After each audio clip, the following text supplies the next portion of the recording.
A User's Guide to Living Part 7. Maxim 6. Community. Daji introduces the sixth universal principle: to know everyone as brethren and treat them as such. As a starting point, this sixth principle helps us to overcome prejudice and develop mutual love and respect with all beings. As we take it further, it unfolds into a state of unity and oneness that is a reflection of the original source. Principle 6. Know all people as thy brethren and treat them as such. The principle of universal brotherhood is fundamental to all religions and spiritual traditions of the world. In practice, however, we still also see sectarianism, prejudice, and even outright hatred, a world torn apart by violence, and a deep mistrust between nations and various factions within nations. We are a human race fractured by deep divisions based on religion and race, even in the so-called civilized countries. You only have to read the news to know that we are far from universal brotherhood after thousands of years of religious teachings. From time to time, great teachers and leaders have appeared in different parts of the world to bring the message of peace and love.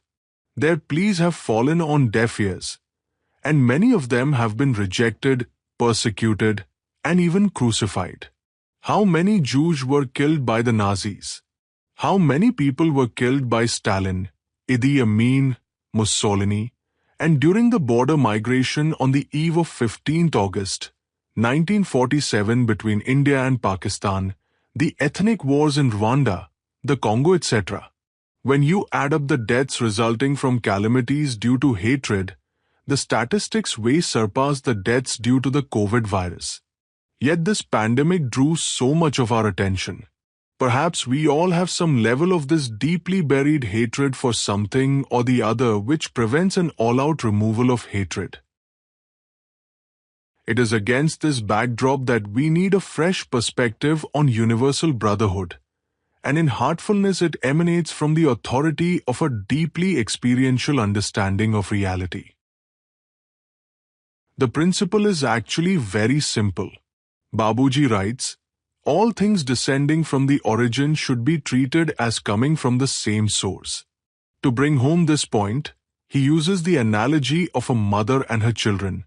Just as children born of the same mother are related to each other in one and the same way, so also are all bound together by the same common ties of brotherliness and are related to each other in the same way. So simple. When you try to hurt someone who has the same godly soul in them, your soul and theirs are actually the same. Now ask yourself, who is hurting whom? The same souls only look different because they have different personas arising out of karma. This awareness dawns upon us when we remain imbued in the deeper pools of the soul chakra, the second point within the heart region. Unfortunately, many of those who pass through this chakra miss out on the awareness of universal brotherhood due to a lack of acquiring the condition, enlivening it, imbibing it, becoming one with it, and uniting with it, AEIOU. When we do experience and adopt this universal principle of unity, we get to first base. We cannot be devotees without embracing it, because it is fundamental to existence. In fact, it is very scientific. We are all connected.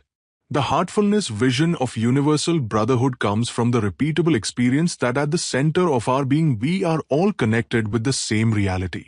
This is the common source from which everything was set in motion at the time of creation. At this level, there is no separation, and that center exists in every atom in the universe. This is also recognized by modern Western science. Scientists claim that some 13.7 billion years ago, just before the Big Bang occurred, there existed an infinitesimal point called a singularity. It was so small that it had no dimensions. The universe as we know it today came into being from that Big Bang. As the first atoms were formed, they became the building blocks of everything animate and inanimate. It takes 100 trillion atoms to form a single cell in our body, and there are some 37 trillion cells in the human body, all originating from the same source. Further, genome studies have concluded that there is hardly any difference between one person and another in terms of our DNA. In fact, the entire human ancestry can genetically be traced back to a common origin in Africa. If this is true, then why is it that we feel separate? Babuji explains it. It is our thoughts and actions that created the separation. It is our feelings of selfishness that alienate us from other human beings. The separative feeling is the root cause of our alienation. Separation is an illusion. Most psychologists agree that when a baby is born, it does not know it is separate from the mother. Gradually, over the first year of life, it begins to develop a separate sense of self and starts identifying with beings and objects in its surroundings. This phenomenon of separation and identification is a part of the process of ego formation. As the child grows into an adult, rivalries may occur, creating separation laced with competition and possibly an element of enmity. Remoteness is another factor that increases separation, and most of us experience it in our lives. As we become adults, we leave our families and sometimes settle far away. This remoteness further increases separation. Initially, we feel a strong connection, but it wears away over time. The feeling of separation seems to be part of our conditioning. It is a veil of Maya that impacts every facet of our being. Once this veil is peeled away, we recognize the reality that we are all from the same source.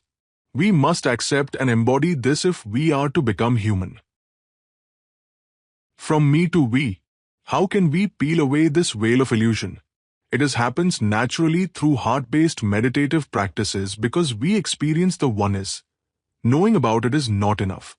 While our ego's sense of individual identity is all about I, the heart is all about we.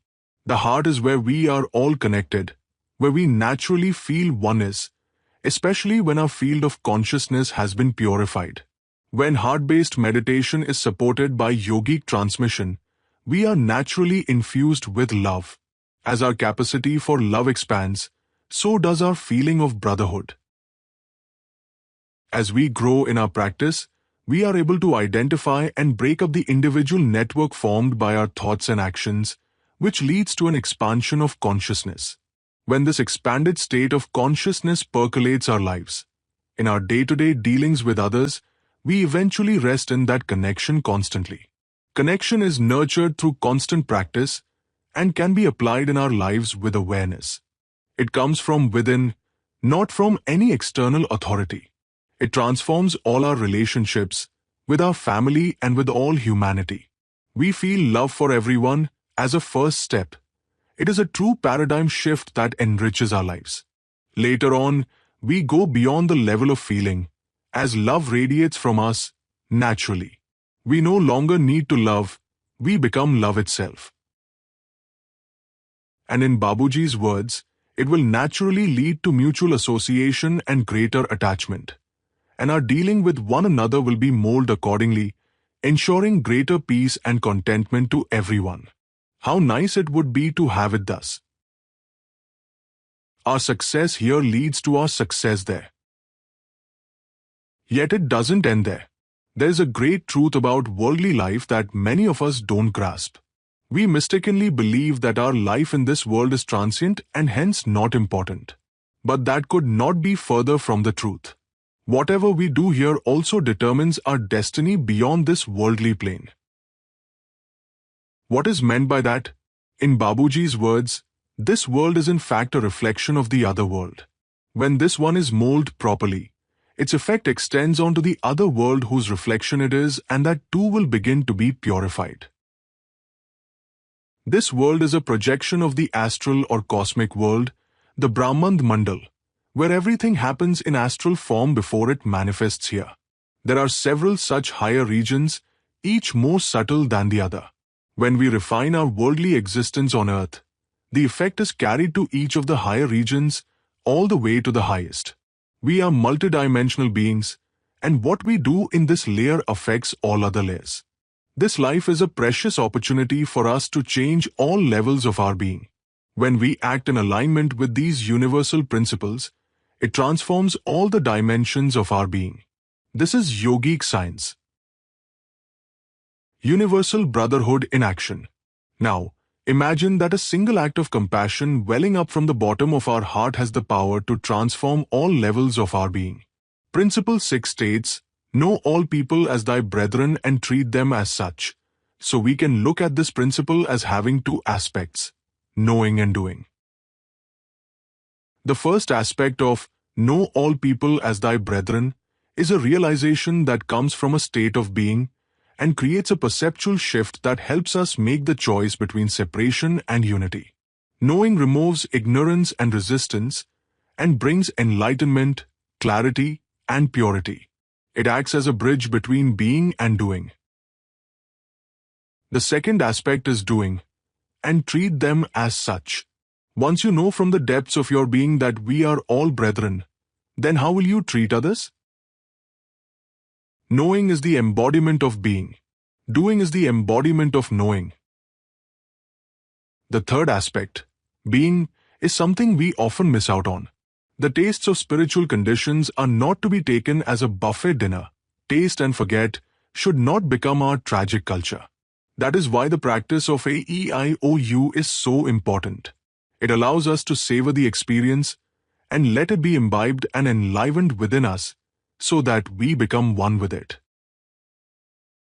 And there is a fourth aspect, non-being. But rather than venturing into it philosophically, let's prepare ourselves for the true encounter and merger in that state. Then, it will happen naturally.